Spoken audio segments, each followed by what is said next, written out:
University community. Welcome to the State of the University Address. Please welcome Sister Mary Beth Gianoli to lead us in prayer.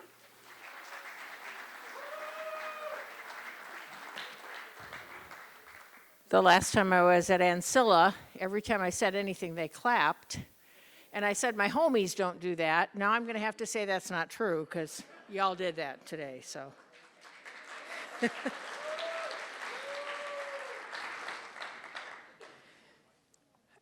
As you might know, my community was founded on January 6th, 1851, the same year that Marian University was founded.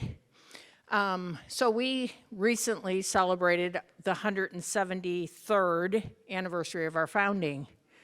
2 years from now, both Marian and my community will be celebrating 175 years. So think about that. So for prayer today, I chose a reading. It's actually the epilogue to our Constitution. I don't know if you are aware, but religious congregations have constitutions, much like countries. And it's a big deal. We have to get this approved by Rome, so there's lots and lots and lots of years of work and thought and prayer that goes into writing the Constitution. This epilogue, I adapted it slightly, was written by one of our sisters, Marina Puckey, who is now in heaven. But I think it applies not just to us as a community, a religious congregation, but to all of us as the Marian community. So that's what I am offering today for our prayer. So knowing that we are in the presence of God, and God is always in our presence, we pray. Blessed in our heritage, the gospel of Jesus, the ideals of Francis and Clare, the example of Mother Teresa Hackelmeyer, rich in our traditions, faith to dare, hope to seek, love to endure, courage to venture. Challenged in our future by the needs of all peoples, by the suffering of our world, by the love of our Creator. We rededicate ourselves to venture on with courage, with hope, with simplicity, with openness, with joy. And we ask all these things in the name of your Son. Amen.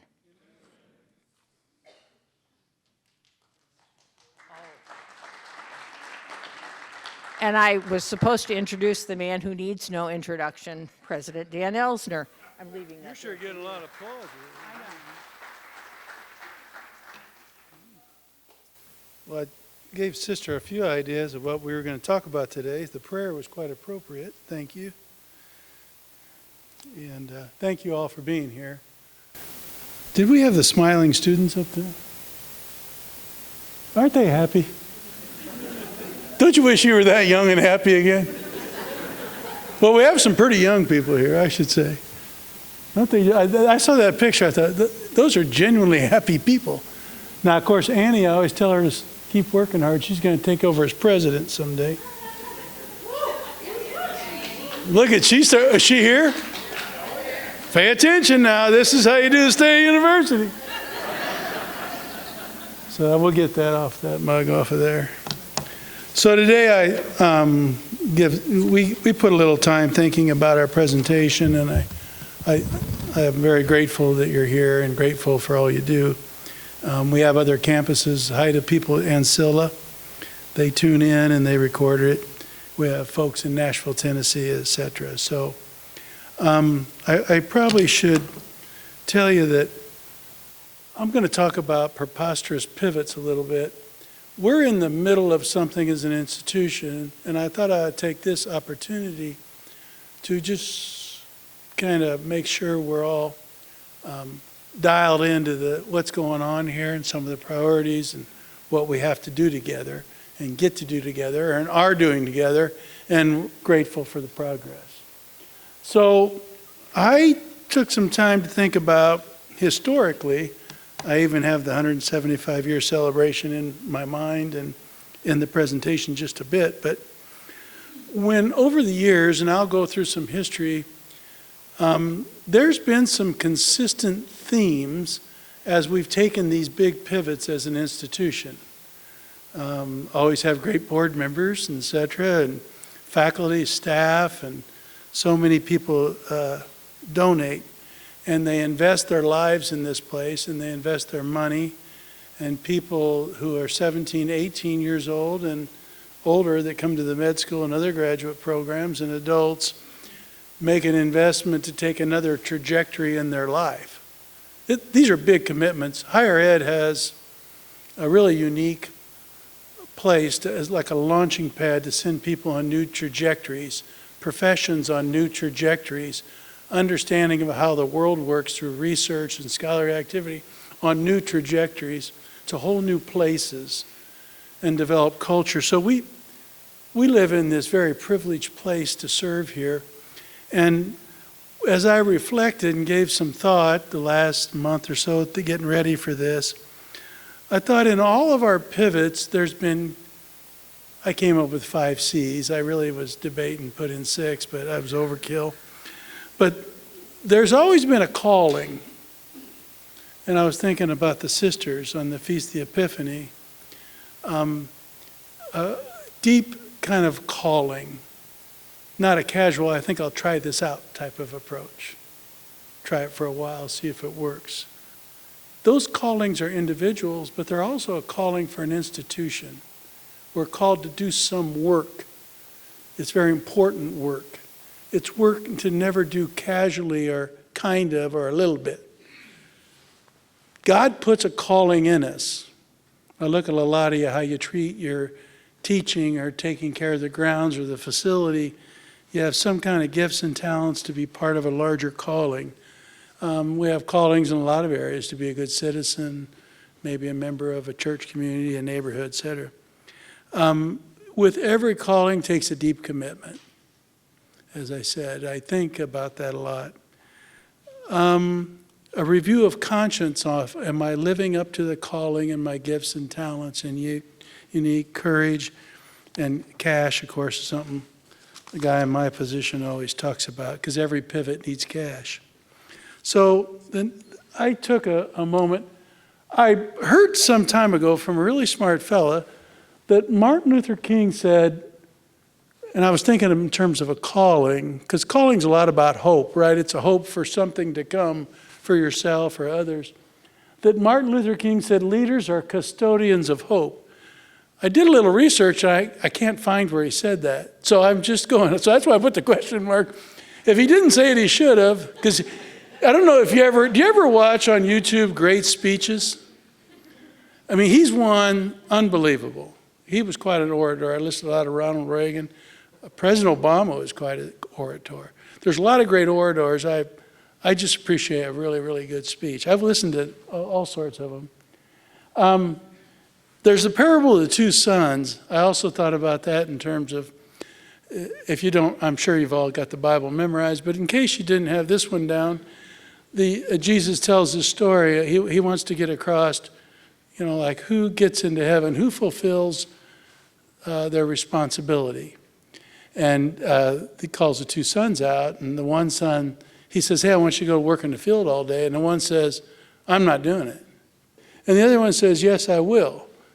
The first one that says, no, I won't do it, went away, started thinking about that and thought, I don't know exactly what he thought, it's not all in the gospel, but he must have thought that's pretty disrespectful. And he went out in the field anyway and did his work. The other one said, I'll do it, walked away and got interested in something else and didn't work at all. Jesus made the point, who do you think basically going to get to heaven or get eternal reward? And of course, being as smart as you are, it's the first one. Because we often get a calling, a prompting to do something very well, but I can't do that. And then we start thinking about it and say, by God, I'm going to do this, or I'm going to do it at a higher level. You reconsider, because it's too important to leave alone. Other people say, yeah, I'll do that, and they don't show up. You've seen that, right? And what the good Lord was trying to teach us is, yeah, it isn't always easy to accept the calling, but reflect on it, move forward, etc. I have a little thing on my desk here from Pope Francis that I thought was important. Your calling is part of your identity, both as an institution. That might have been Pope Francis calling, but you never know. We're pretty important. Cardinal Tobin was at Mass one time here, and somebody asked him, what was your distinguishing characteristic when the Pope called you Major Cardinal? And this didn't really happen, but I thought it was pretty funny from an Irishman like he is. And he said, well, I have an honorary doctorate degree from Marian. He said, okay, you're Cardinal. So that's how that works. But the Pope said, this is important. This is a quote, and this actually he did say, I heard it and I read it. Your own identity, as it was intended from the beginning, the good Lord, that's true for institutions and for individuals. To defend it, remember that's important. Defend your identity. Defend your calling, your unique gifts. Preserve it, take really good care of it. That goes back to Martin Luther King. We are custodians of hope. You don't just let it wander left or right or maybe go ahead. A custodian of something takes good care. You preserve it, you defend it from people who would denigrate it. So if we live up to, I challenge students on the way over, we were in the car, so I was going to correct a couple students. Beth said, now be nice. So then I rolled down the window and I did it fairly nice, but I got my point across with students. It was a little behavior thing that I thought I could share a little instruction. And they were very pleasant and they said, thank you, President Elsener. Now they'll probably go about and do what they want, but I thought I tried. So, and then to carry it forward, an identity, a purpose, a calling, you don't hold it back, you return it with increase, right? You move it forward. Anytime you sat still, what would happen?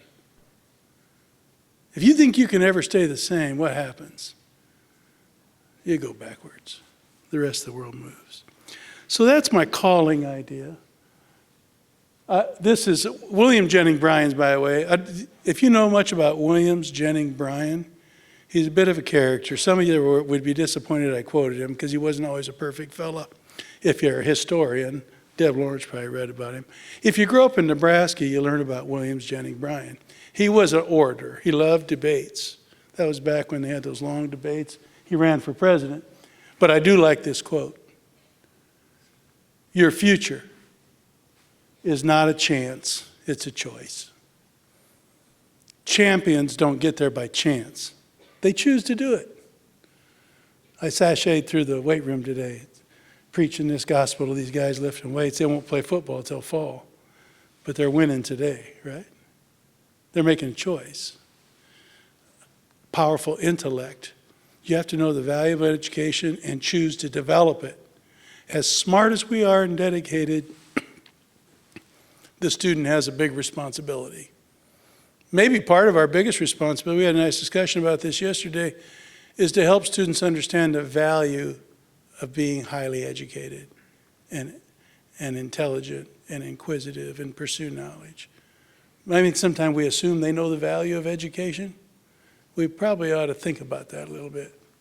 I'm not too sure all the students know all the currency a great education and intellect can provide.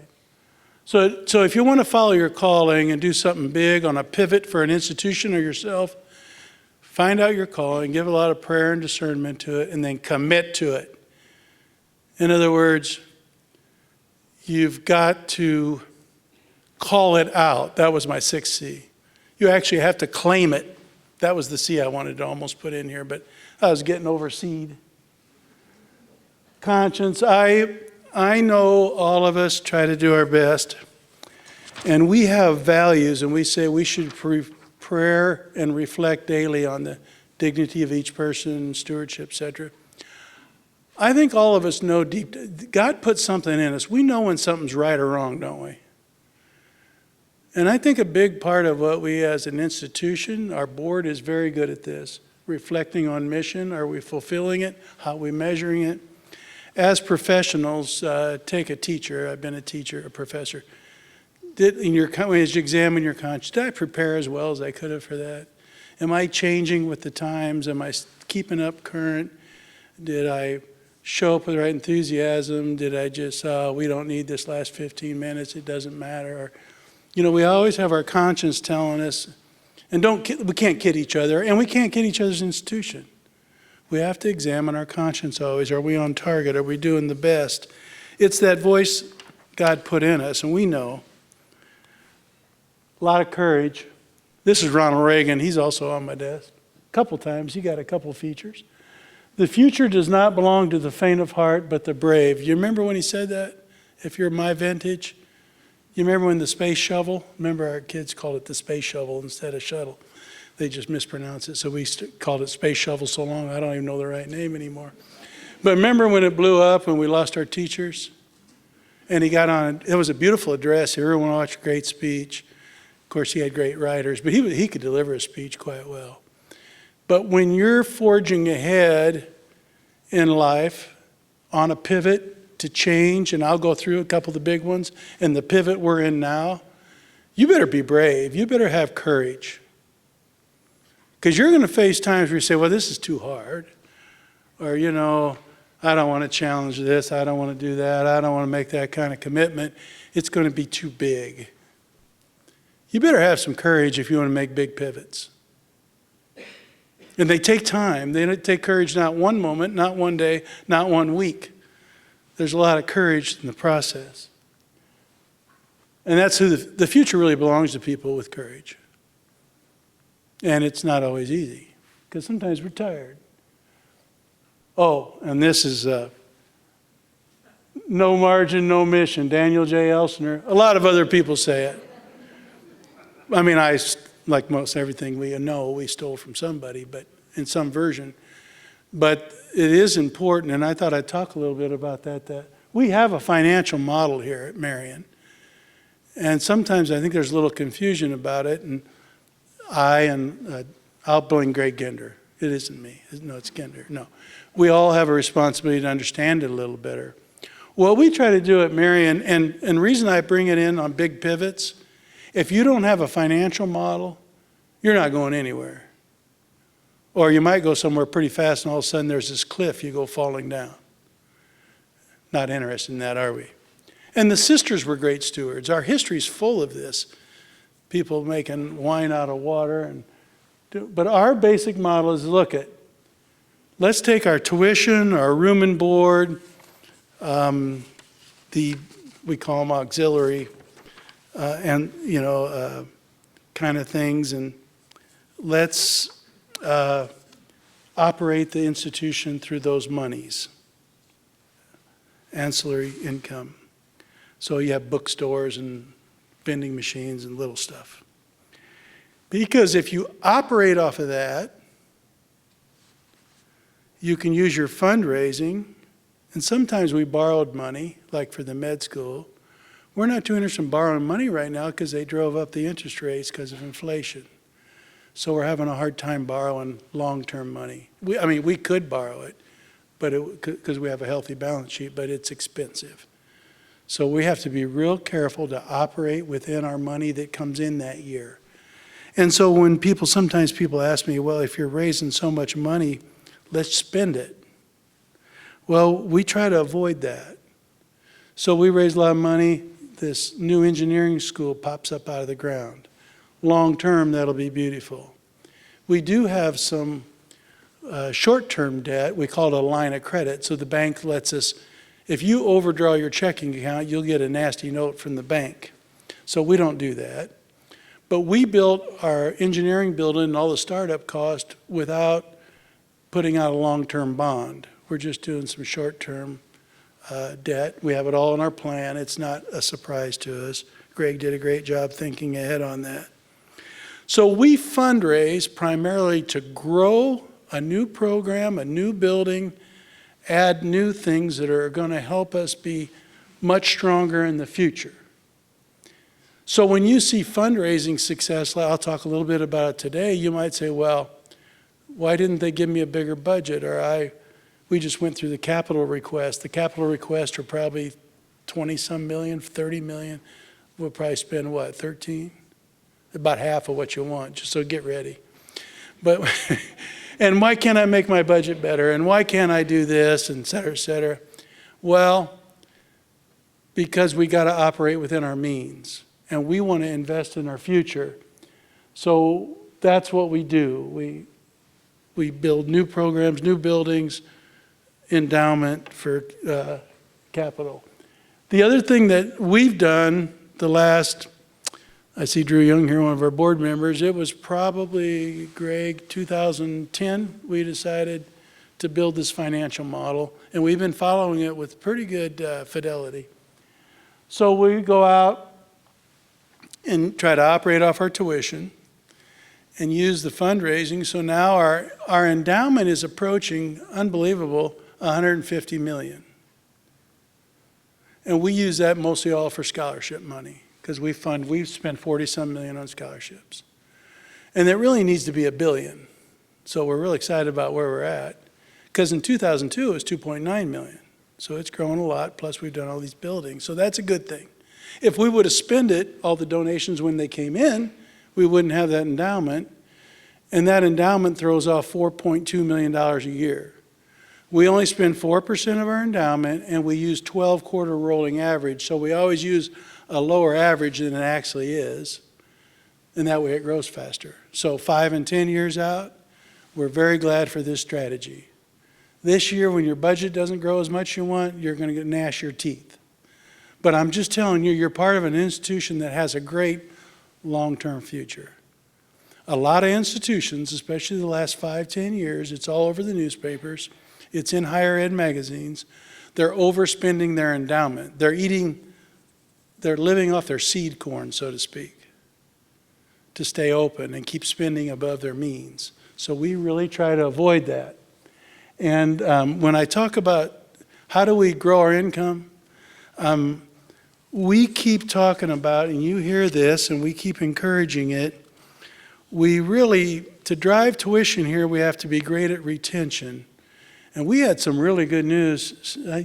Steve, you saw the athletic retention was like 98.9, some crazy figure, which was awesome. And that's a credit to you and your teams and your coaches. Anytime you drive retention, it's a trifecta. It's very good for the student, right? We don't want a student coming here and using up their financial aid and not getting a degree.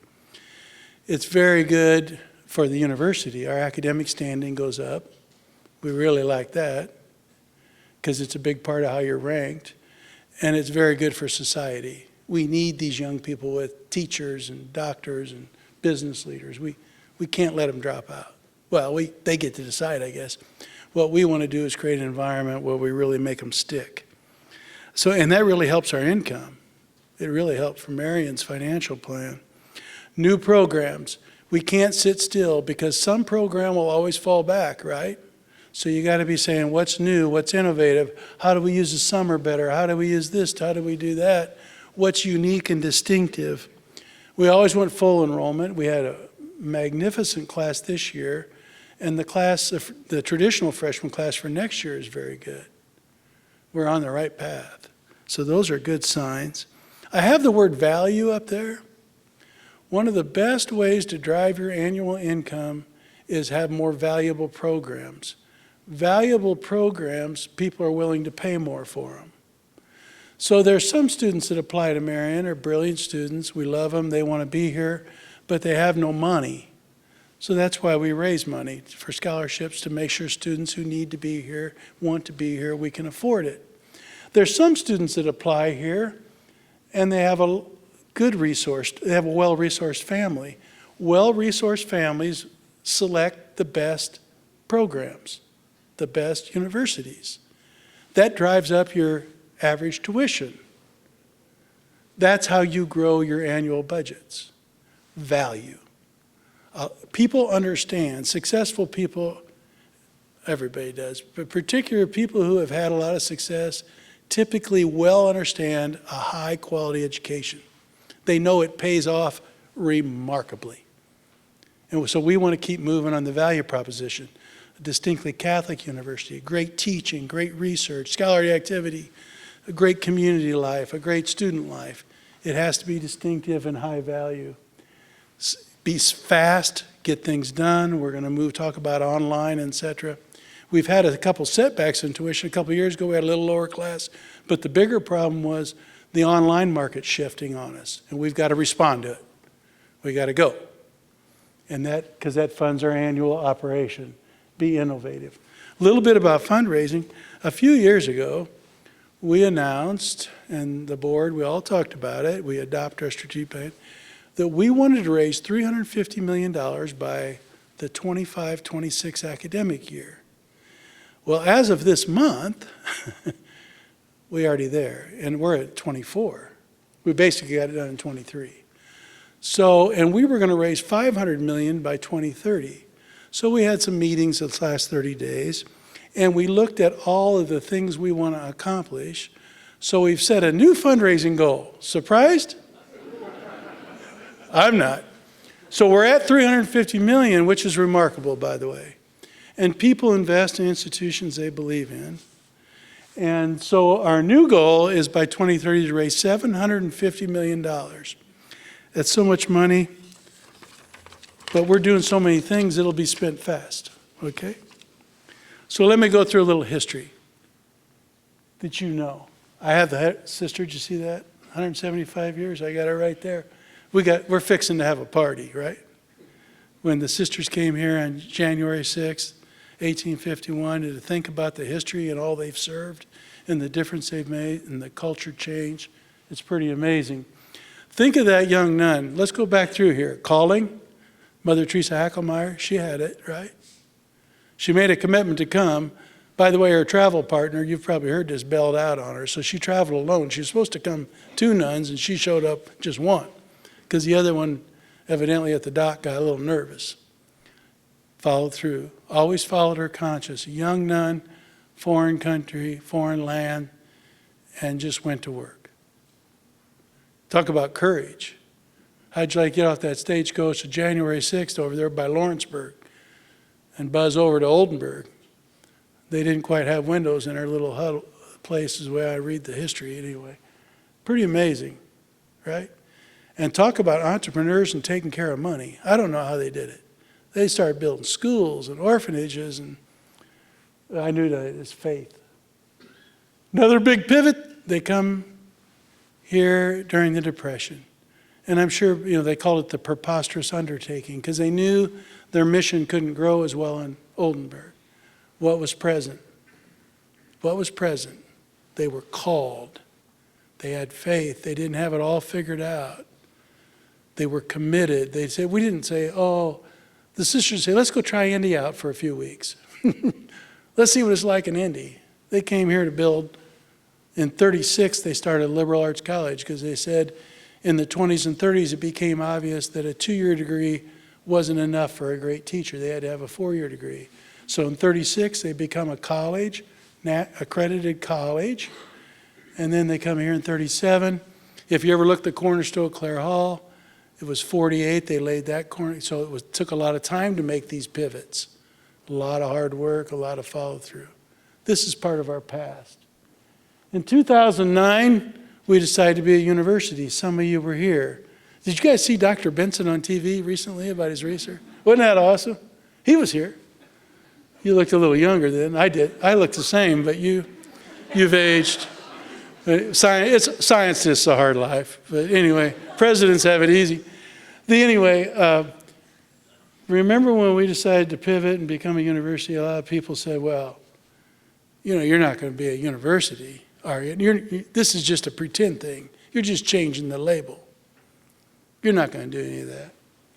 Well, we did it. We had great board support. Everybody was on board. Changed all our business cards. Then right on the heels of that, about this time, it was February 2010, we said we're going to build a medical school. A lot of people said, what in the world are you talking about? That was part of this pivot to a university, right? We had a great nursing school. We wanted to be a better service. There was a need. We responded. We were called to do this work. And we opened it 10 years ago. And now we have a wonderful dean, and everything's humming along quite nicely. And we're quite excited about it. And it's just been remarkable, right? So this pivot to a university started happening. Well, then last year, we kind of woke up to becoming a national doctoral institution, a legitimate Carnegie classification as a university.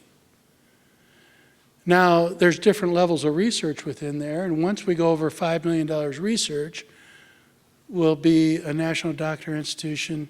There's Carnegie 1, there's research 1s and 2s. We'll move into the 2, and that will happen, by the way. With our fundraising success, some of it will go into research.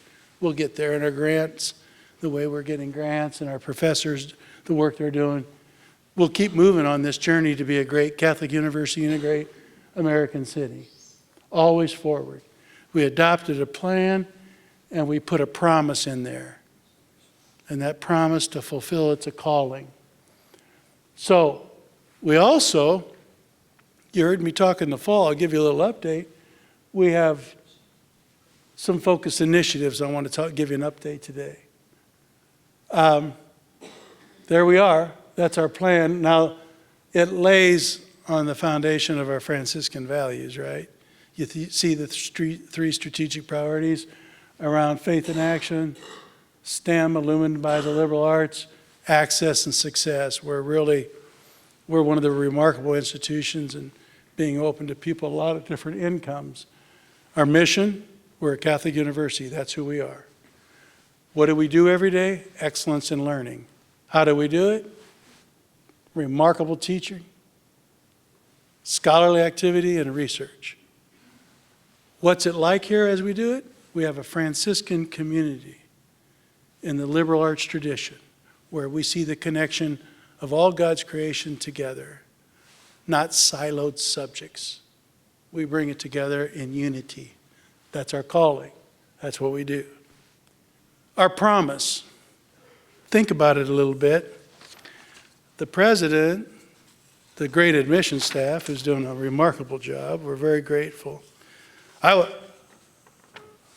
Don't tell people that used to work here, but we've never had a better admission staff, period, and we never had a better leader. Jessica, thank you and your staff for all you do at admission.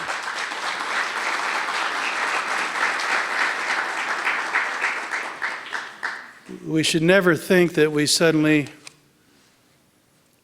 are just lucky that we're getting more students, especially when almost every university in Indiana and around the nation are readjusting their freshman enrollment down.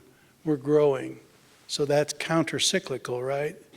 If you're beating the trend, you're doing some good things. A lot of people are. Marian's promise. I make this promise. Admissions make the promise. Professors, everybody. Here's our promise. It plays out a little different, but let's just take the traditional undergraduate, whether they're in Scylla or here or wherever they're at. We promise to provide an education that prepares you to have a good life. That's a little different. Did you see IU's ad?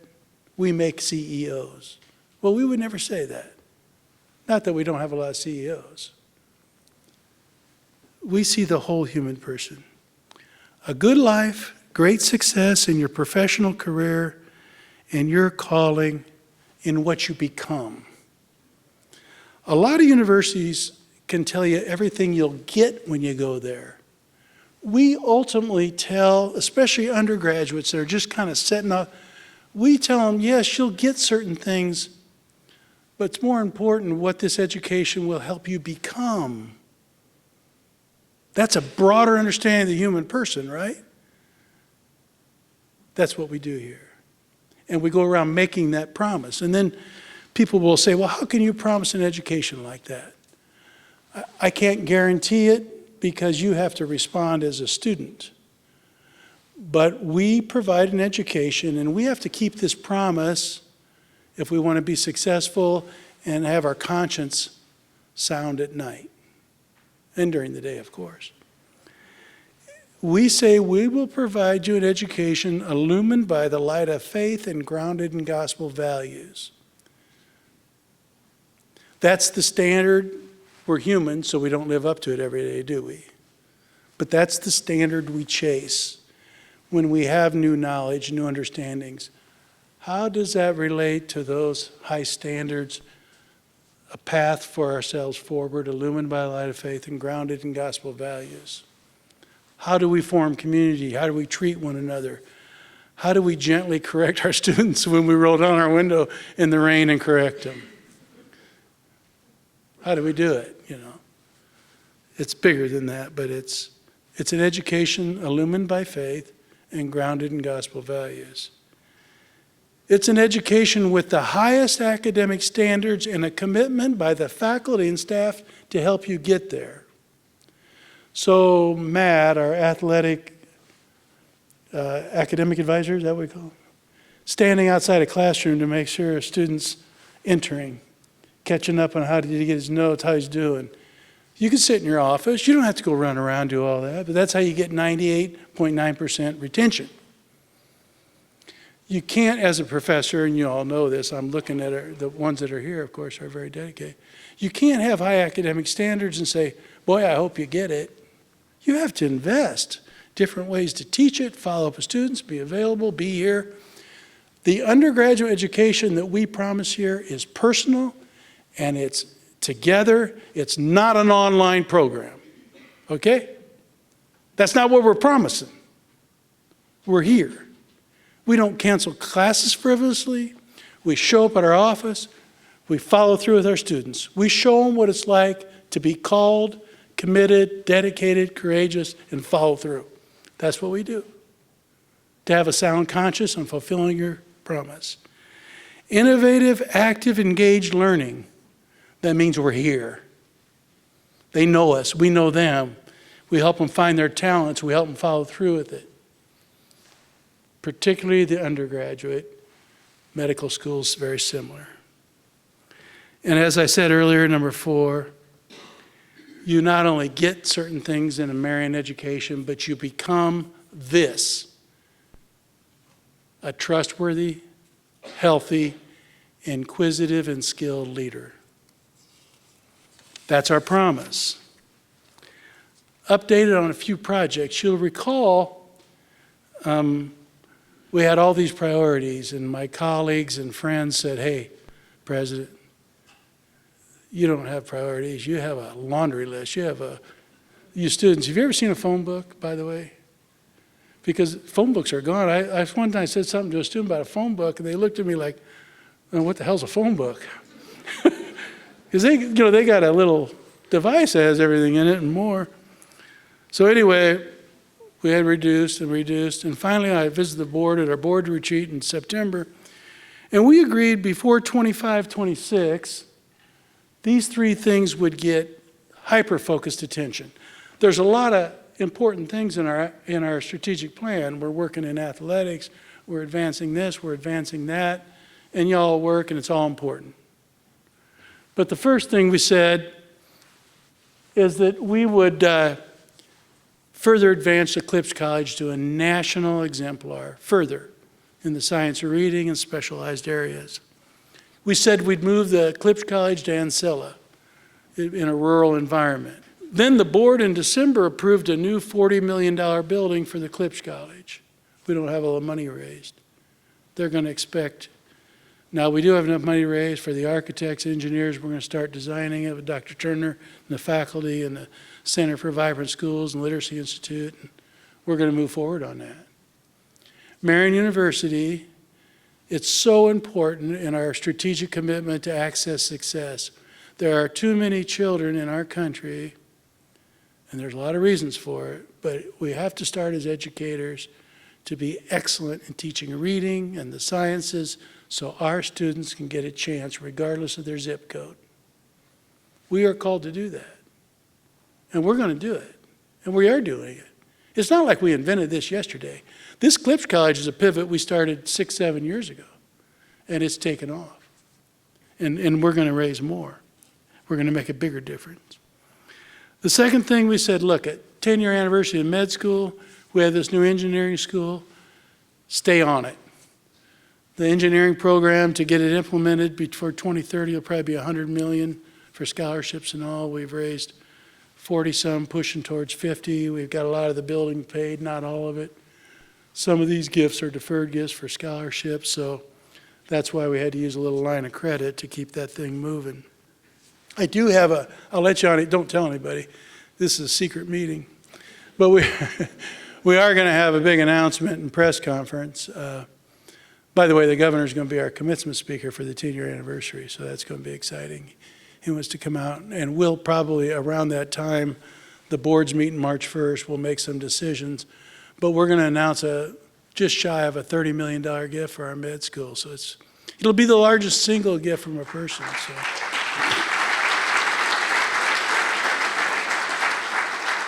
And the family will be here, and that'll be another super deluxe magnanimous gift.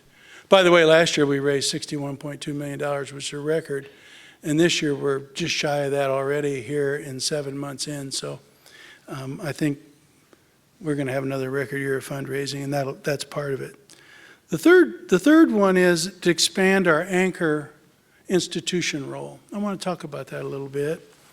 And I want to say this, and this applies to Ancilla campus and to this beautiful campus. I put it in the light of the story of the Good Samaritan. Do you remember in the gospel when, I'm really into the little Bible today, aren't I? I got a little preacher in me today, but which isn't bad. They were asking Jesus, how do you, there's a lot of laws to get to heaven. What's the two important ones? And love God, love your neighbor. And then they asked him, who's your neighbor? Well, it wasn't always considered that everybody's your neighbor. You just took care of your type and your kind and your people, right? And then they tell the story of the Good Samaritan. The priest and Levite walk right by a guy on the side of the road that's all beat up and robbed. The other guy stops, bandages him, feeds him, puts him in a hotel and says, hey, on the way back, if he stays too long and drinks too much, I'll pay up. The story there is a lot people consider the Good Samaritan laws. You're supposed to stop and help somebody. But the bigger story, at least for me, is who's your neighbor? Who's your neighbor? The people we drive by every day to this beautiful campus and heated and air conditioned, and we have all these smart people and PhDs around every corner, and physicians and all these brilliant people and well-fed, well-clothed, nice people, right? We drive through neighborhoods where there's a lot of despair. How could we be a better neighbor to the people we drive by every day? That's the question. That's the question. So you start looking, take our neighborhood. Let's take Lafayette to Martin Luther King, 16th to 38th. You know less than half the kids in that catchment area read at level? What's the future of our children in this area that we live right by with a nationally known Clips Educators College and people who know how to teach reading? We drive by it every day. They're not beat up and bandaged always, but we're driving by it. About 18% of our neighbors don't even have a high school diploma. Their wages are low, unemployment's low, household income's low. Investment in this neighborhood has been weak, right? So the board committed to this, say we're going to be a better, hey, don't get me wrong. We're a good anchor institution. We like to be first class, world renowned. We feel called to do this. Now, we can't do everything, right? We can't feed it, but what could we do? So we restarted some discussions with the governor's office about LaRue Carter. We worked a really good deal. I think I told you we got it for $1 a year for 100 years. Sometimes you got to watch what you ask for. That building's 300,000 square foot mess. It needs about $100 million maybe of repairs. So now we started working on an idea where this would be like the Silicon Valley of K-12 education. And we'd work with all the K-12 schools. We'd drive up their reading scores to 90, 95%. We'd work with the adults to get high school education. We'd drive up literacy. We'd drive investment to the area. We'd teach entrepreneurship and how to get businesses. And we'd say, look, we're a great university in the middle of a problemed area. Let's get to work. Do the things we're good at. So we started talking to people. We're making some progress. say a prayer. We submit a grant in it's just 4 weeks from today, Deb, so don't be nervous, or John or Mary, or who's all working on this. We had a big meeting this morning. We've been invited to apply for a $25 million grant or more if it's very compelling, and it's compelling. So it's going to be a $33 million request, of course, because we're called to do it, right? We have to have courage. We can't be just weak, kind of go after this. We'll get a hold of that place. We've negotiated with Project Lead the Way for STEM, Mind Trust. We'd put our Literacy Institute down there, our Center for Vibrant Schools, Junior Achievement to teach entrepreneurship and business creation in the area. We'd put Adult Ed, Early Learning Indiana, because the children, you got to get them a running start at that kindergarten, don't we? To get their scores up, don't we? So we would engage our students and professors, and we'd have our own educational lab right here in the neighborhood. There'll have to be some partnerships with healthcare too. We can do some other things in that area. Science, can you imagine building our summer camps, and Dr. Tran and others and your professors around engineering? Where are the jobs going to be, folks? You're going to have to be literate and scientifically and technologically astute. Now, we tie that all into liberal arts and sciences together, but that's what we can do in this neighborhood.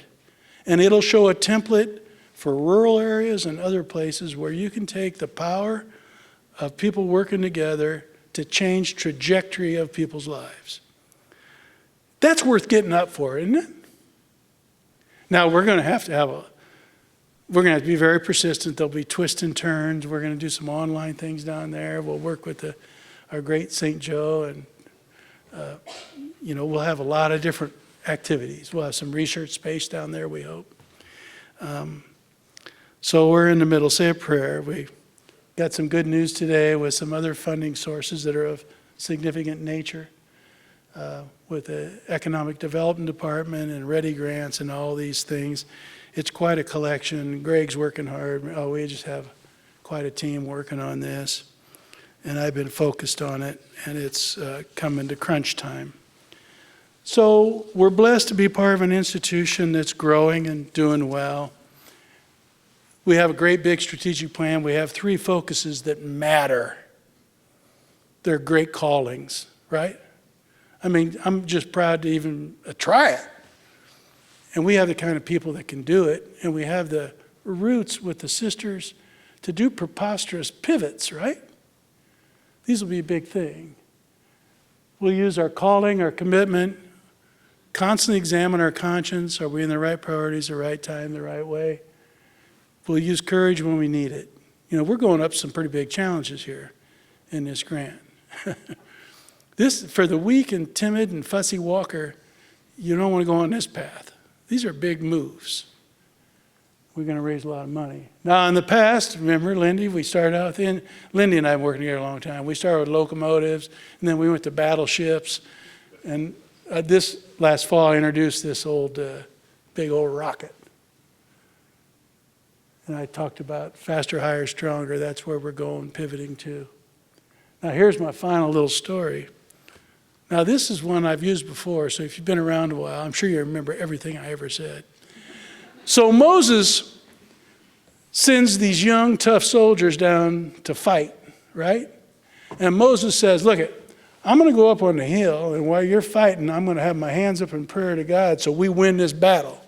You can look it up in Exodus. It's great. Well, there's the picture. Well, Moses is an older fella, and he kept his hands up, praying his heart out. His soldiers got the better of him, and they were a tough army. A lot of people they thought they were going to get mowed down, but Moses' soldiers did well. And then when Moses got tired, like some of us do, these guys come up and hold his arms up, and they set him on this rock. He's actually sitting on a rock. You might not be able to tell that. And they're holding his arms up. I love the story and the image. What are our values? We often spout our values, but we hardly ever remember the opening line: to prayerfully reflect every day on the dignity of every human, responsible stewardship, peace and justice, and reconciliation. Prayerfully reflect. And so all I say is, Is that rocket going to stay on trajectory? Is it going to fall in the ocean? Is it going to reach whatever heights we determine by 2030? We don't know, but I suspect if you look at our past, what did we learn in our history? What did the sisters teach us? Keep your hands up in prayer, follow your calling, examine your conscience, be committed. If you hit a tough bump, don't wilt. Grab the courage, pay attention to margins. You need a little cash to do all this, just like a rocket needs fuel. But keep your hands up in prayer. Don't rely only on yourself.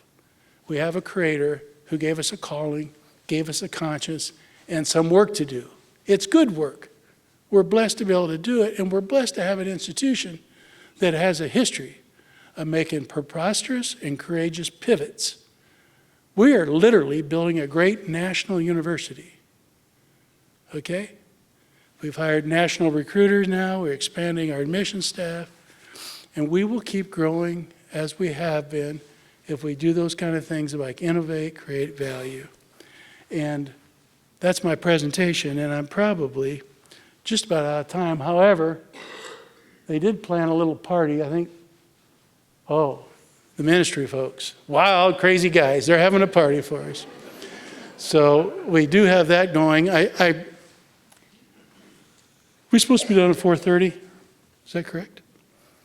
We have a few minutes. I mean, if anybody wants to have a question, I don't mind answering it. Every once in a while, we get a lively one. When you have a party afterwards, you tend to get less because they'd rather go upstairs. It's kind of hard in this big of an audience. But I would say this. I'm very grateful, my wife, Beth, and I, and our entire family, and I'm sure you are too, for the opportunity to serve Marian in these great pivots, to be of greater service to our students, professions that are critical to humanity, and to advancing the common good. Not everybody gets to do that with their life. And I'm very grateful working alongside you. I see people do remarkable things here every day. The standard at which you operate and follow your calling and contribute to the larger institutional calling is simply remarkable. And I thank you. It's an honor to serve with you. I'm very grateful, and the board's very grateful. I get such good affirmation, and our board's extremely generous, and they pull all their friends in too. So their friends get to be generous. And they're investing in you and what you do. They're investing in your calling, your commitment to that calling, the way you deliver it, the courage you show every day, and the results you're getting. So thank you. God bless. Let's have a great semester, finish getting our class for next year, and we'll keep this rocket ship going, okay? Thank you very much.